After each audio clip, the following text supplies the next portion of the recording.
Elwyn Vaughan, the Plaid Cymru candidate for Montgomeryshire and Glyndŵr. Welcome to Welshpool. It's been a big week in local politics for obvious reasons, but for Plaid in particular, you've launched your manifesto with some quite interesting headlines, HSC, more doctors and so on and so forth. What's your take on the manifesto? Well, yes, indeed it is a busy week, and yes, the manifesto has been launched. There are a number of different things that we want to prioritise. Obviously, things like the HS2 funding to Wales is one, obviously. The devolution of Crown estates to Wales, they're quite key, but also the range of aspects specifically to do with the NHS and health services, of course, something which is, I know, a big issue locally. You're looking for 500 new GPs. There's currently only 2,000 in Wales. That's a jump of sort of 25%. How can that be achieved? Well, we have to invest in training facilities, first of all. There's a new facility developed recently in Bangor that has grown and enhanced because what happens is that the doctors tend to stay around those medical training facilities, and therefore we want to maximise that in Wales.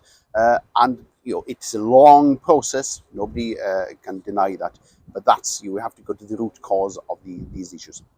Plaid Cymru, though, a lot of people say that's a party for Welsh speakers. I mean, tell me about Plaid Cymru and who are you targeting to vote for you? Well, that's a myth that's been spread around for a number of years, of course. But the reality is, here in Montgomeryshire, there are 3 Plaid Cymru councillors. Gary, who is my fellow councillor for Treglwys, for instance, doesn't speak Welsh, and the majority of our members in Montgomeryshire don't speak Welsh. So that's the crux of the situation. And we are here for all people, whatever race, whatever colour, whatever background people come from, but we are rooted here in our communities in Montgomeryshire. One of the things that Plaid Cymru has been keen to do is to possibly rejoin the EU and the single market.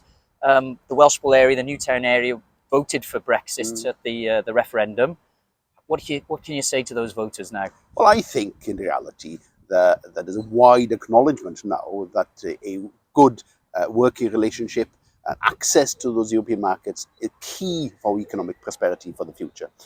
And what we need really is access to that single market. And discussions need to happen how that can happen over the next few years. At the end of the day, our economy is fundamental for all our futures. Locally, the Senedd voted not to enforce power cabling to go underground, which is a big issue here in Montgomeryshire. What's your stance on the mass energy projects and potential pylon corridor through our countryside? Well, I'm surprised at that vote yesterday. I'm surprised that Labour actually voted against the Plaid Cymru motion. Common sense says the cabling of potentially the MyWelshpool Valley and around Treglwys, for instance, Upper Severn Valley, should be wherever possible underground. We've been consistent in that. And they should be local distribution networks rather than thinking the grid has to supply main lines right into the Midlands of England all the time. And that extractive economy basis has to change. You've been out and about in the Welshpool area, and you've been, I know, sort of the new area Chirk and Pennachi and these places, and no doubt you'll be visiting villages and towns throughout the area in the coming 3 weeks. What are people telling you on the doorstep? It's a very interesting election for a number of different reasons. There's a lot of people not made their minds up yet. I think quite a lot of people will actually stay at home. And there's a lot of changes from parties. It's very similar to the 1997 election in some ways. But also, I know that we're gaining new support right across the breadth of this larger constituency we have. So it can be very exciting 3 weeks. How much power would a Plaid Cymru MP for Montgomeryshire and Glyndŵr have, though, in Westminster as a so-called small party? Well, in reality, if you look back at the last 30 years in Westminster, the Plaid Cymru grouping there, yes, have been fairly small, but they've punched above their weight. And that is what we do, for instance, even in Powys Council. There's 3 of us as councillors in Powys. But I would challenge anybody to say that we don't punch above our weight in the Powys Council. And that's what we would do at Westminster and maximise the benefits for this part of Wales. We get in a lift together. We're going up to the 10th floor. You've got 30 seconds to convince me to vote Plaid.